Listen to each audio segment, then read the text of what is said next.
everyone, and welcome to the lecture 18 of our coffee break programming course. So in the last 3 lectures we looked at 3 kinds of operators: the arithmetic operators, the comparison operators, and the logical operators. And today we look at the assignment operator. So the assignment operator is actually a big deal, so we will look at only one operator in this whole lecture, but we will have a lot of work actually to do. We will look at the assignment operator and at the assignment expression, the value of it, and the short connotations of the assignment expression. But of course we will start with the homework analysis. Let's have a look at what was the homework for today. So we wanted to find out whether or not there exists a triangle with such edge lengths as the user has entered. And if you remember from math, then the basic thing here was to find out whether or not this statement is true, so that each side of the triangle should be greater than the sum of other 2 sides. So we have to check each of those 3 sides of a triangle. So the basic idea is written here in this functional code here. So when user enters 3 integer numbers, we start with inspecting, let's say, first pair of sides. So we ask, using the if statement, whether or not a plus b is less or equal to c. If this is true, it means that this side c is too long. It's longer or equal to the sum of other 2 sides, and such triangle cannot exist. So if this is true, we don't have to check anything else. We just see out, we print out, triangle does not exist. And if you remember here, when we talked about the if statement, we said that the blocks may omit the parentheses if there is only one command, and in this case we could use a parenthesis, these squarely brackets here. This is the if block, because only one command is inside this block. We can also omit these brackets. And also for else branch is the same. This is where else branch starts, and this is where the else branch ends. But again, it may look large, this else branch, but actually there is only one command inside this else branch. So this whole thing here, this is only one if statement. Okay, so this is only one command. So here we check the side C, for example. But if this is not true, we go to the else branch. It means that the side C is not too long, and potentially the triangle could still exist. So we have to check the other 2 sides. So next time, the next thing we check here is, for example, the B side. We check whether the A plus C is less or equal to B. If this is so, again, the B side is too long and the triangle cannot exist. And again, else for this if, the final checking here, whether or not the A side is too long. And if the A side is too long, again we print out the triangle does not exist. And else, finally, here we now know that no side of this triangle was too long, and we can deduce that the triangle exists. So this is a completely valid solution for this problem, but of course it's not very good. It's somewhat bad programming style in different places of the program to do the same thing again and again. And here we can see that we have to print out the same text. We have to execute the same cout command. Triangle does not exist 3 times. And actually, if you remember the last lecture, you can suspect where I'm going with this. We learned about the logical operators, and in this case we can see that if this is true, or this is true, or this is true, in all those cases we print out the same thing. So or. So we can use the or operator, for example, and let's see some other ways how to alternatively write the same solution. For example, here we can do the same thing with only one if command. So we use the if command and we write this large logical expression if a plus b is less or equal to c, or a plus c is less or equal to b, or b plus c is less or equal to a. If one of those three smaller statements is true, at least one, it means that the whole expression, this logical expression, is true, and it means that some side was too long and we can print out the triangle does not exist. Otherwise we print out the triangle exists. Okay, so let's just play with this expression. Now let's say we want to swap the branches, if branch and the else branch. So for example, in the if branch we print out triangle exists, and in the else we print out the triangle does not exist. So the easiest way to do it is to just write the not operator in front of the whole our logical expression. So this whole logical expression in brackets here, not operator in front of it, just swaps the branches.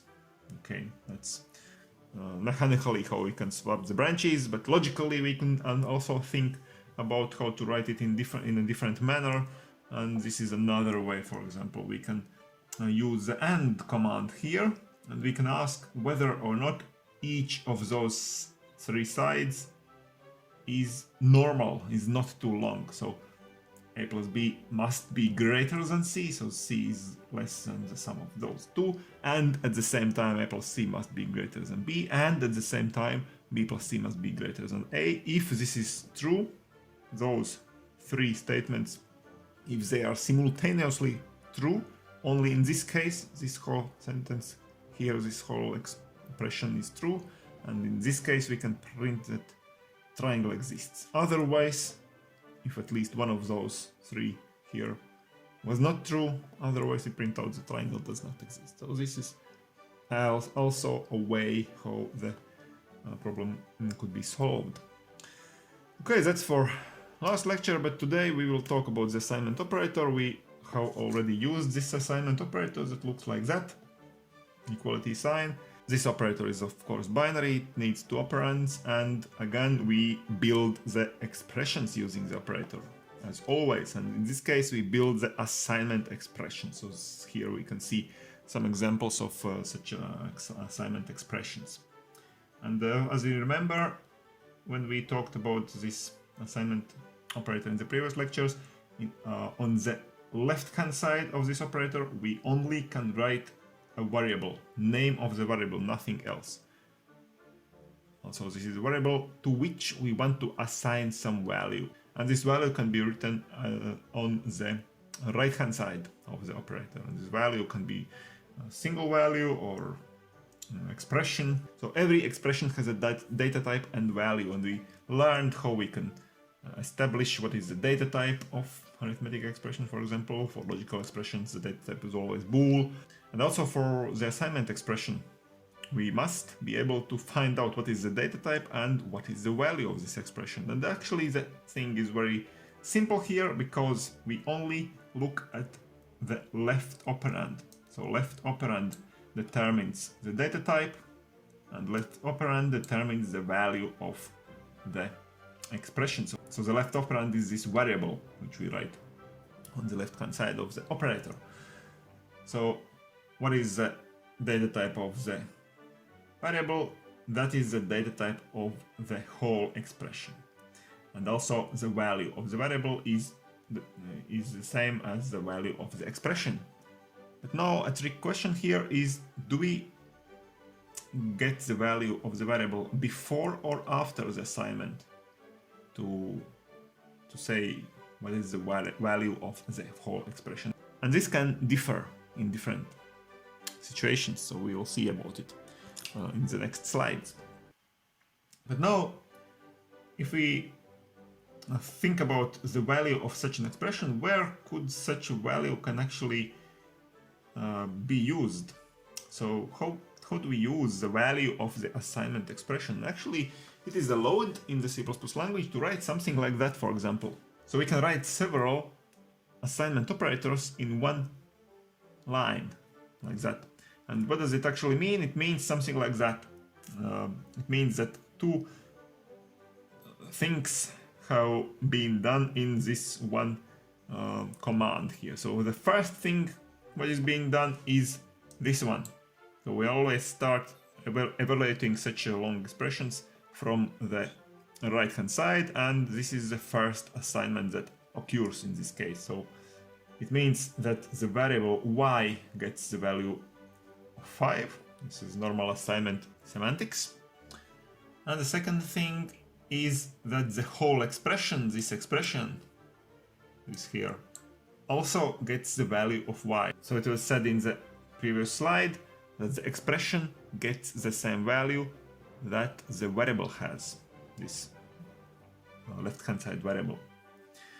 So, and the second thing that happens here is now the second assignment operator is executed, this one, and now we assign to x, to this variable x, the value of this expression in brackets. So the value of the expression gets the value of y, it was said here. So actually, so this is what happens in the second step. Okay, so the variable x gets the value of y, and also the whole expression here, this one gets the value of the same variable of x. So actually this is just a shorthand notation how we can do two things, those things here. Y assign 5, and to x assign y, value of y. And actually we can write those expressions as long as we want. In this case, all three variables get the value of 5. So z equals to 5 is the first thing. Afterwards, y equals z. Afterwards, x equals y. Again, this is just a shorthand notation of 3 separate assignment operations. And actually, in the C++ language, there is very many different shorthand notations. And of course, if you want, you can always write the full notations. You can not use the shorthand notations if you don't like it, but if you see something like that, you should understand what does it actually mean. And let's just look at some other shorthand notations of assignment expressions. So for some very popular commands, there are various assignment expression shorthand notations. So for example, this is a very popular thing to do, to change the value by some particular value a. So we have some variable x, and we want to change the value of x by a. And instead of this op here, any arithmetic operator, for all arithmetic operators this is true. So we can write it like that, full notation, and this is the shorthand notation. So let's see some examples here. So for example, if you want to increase the value of x by 5, this is how we do it normally, full notation. And we can also write it like that, x plus equals 5. This is the same thing, to increase x by 5. Or for example, to decrease the value of y by 1, this is full notation, and this is the shorthand notation. Okay, the same thing. To, for example, here we want to multiply the value of z by y, and we can write it also like that. So this is true for all 5 arithmetic operators that we learned 3 lectures ago. Okay. So next thing, for only 2 arithmetic operators, plus and minus, and changing the value by exactly 1, this is how we do it. Meaning that if we want to increase x by 1, we can write like that, x plus plus. And if we want to decrease the value of 1, we write minus minus. So actually this is very common thing in C++, and actually the name of the whole programming language C++ actually comes from this shorthand notation here. Okay, it means increase the value of the variable by 1. And actually the same thing can be written a little bit differently, also like that. We can write it plus plus before the variable name, or minus minus. It also means the same thing, to increase or decrease the value of the variable y1. So we can see that, for example, for this very popular thing, we want to increase, for example, x by 1. This is a very common command, and here we can see that we have different ways how we can write it. This is a full notation here. Also we can write like here, x plus equals 1. That means the same thing. We can write also x plus plus, also the same thing as we can see here, or plus plus x. So we have actually 4 different notations of how to do the same thing. Okay,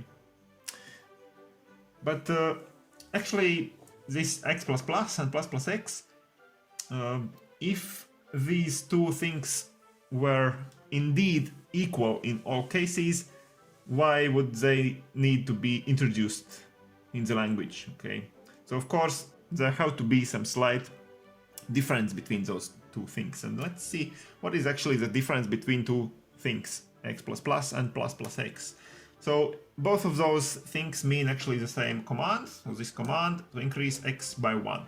This is a full notation of the command, and it means, as we saw before, two things. That first of all, the value of x is increased by 1, the variable x is increased by 1, and also the whole expression, this expression here, the assignment expression, also gets the same value of x. But we can do those two things in different order. Okay, we can do in this order or in vice versa order. Okay, so, and this is actually the difference between those two things. In which order do we perform those two tasks when writing a command? So let's see what is the order in each case. So first of all, if we write it like that, plus plus x, the order is just like we saw before. So first of all, the variable x is increased by 1, and afterwards the expression, the whole expression, this one expression, gets the value of x. And in the other case, if you write it like that, x plus plus, it means that first of all the expression, this expression or this is the same expression, the expression gets the value of x, and afterwards the value of x is increased by 1. So what do we have here? What is the actual difference? So in both cases the value of x is increased by 1, so there is no difference in value of x when we write it like that or like that. But the difference is what is the value of the expression, of the assignment expression. So in the first case, the value of expression we can see here is the same as the ending value of x, and in this case here the value of expression is like the previous value of x, so it is by 1 less than the ending value of x. And of course it is important for us only in case when we actually want to use the value of this expression somewhere. If we just write it like a separate command, we don't use the value of expression, so we don't have to care about what is the value of the expression. But in some cases we want to use the value of expression. Of course the same applies also to this minus minus operator. And let's see some examples. Where do we see the difference? So in this case here we can see that we actually use the value of the expression. So this x plus plus is used, this value of this expression is assigned to some other variable y in this case. So let's take a bit, 10 seconds time, and let's think about what is being printed out here. So x and y is being printed out. What numbers are printed out? Of course, feel free to pause the video if you need more time.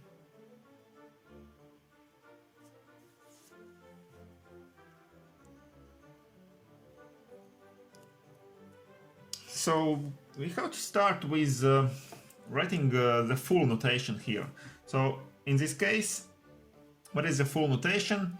We can write the same thing written here as such two commands.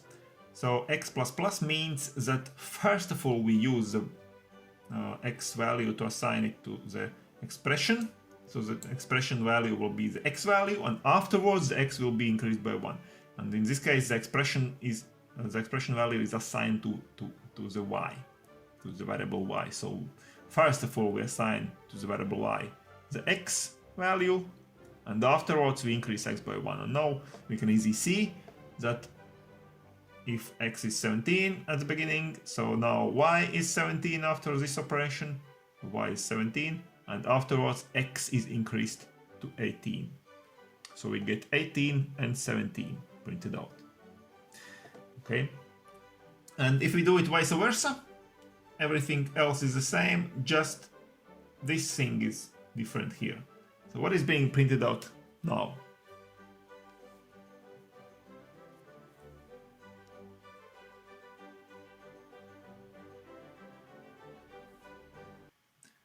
So the only thing that changes is the sequence of those two commands included here. So first of all, if we write it like that, first of all the x is increased by 1, and afterwards we use the x value as the value of the whole expression, and we assign it to the variable y.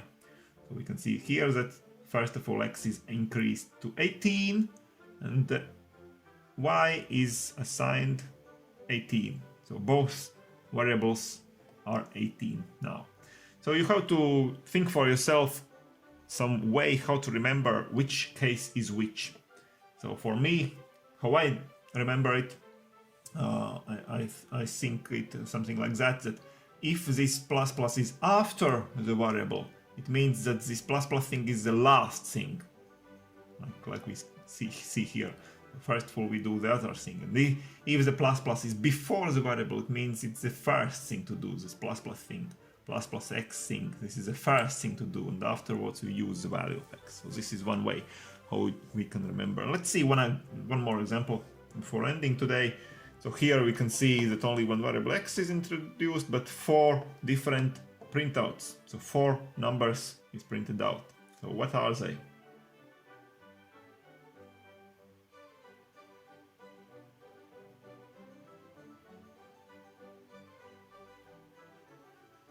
So let's now again decipher those two things here, two commands. So in this case plus plus x is being printed out, so we print out the value of the expression here. So it means that plus plus is before x, so this is the first thing to do. We start by increasing x by 1, and afterwards we print out x.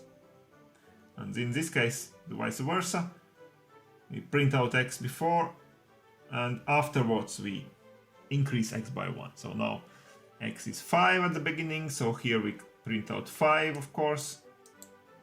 Here we do those two things, so we increase x to 6, and then we print out x, 6.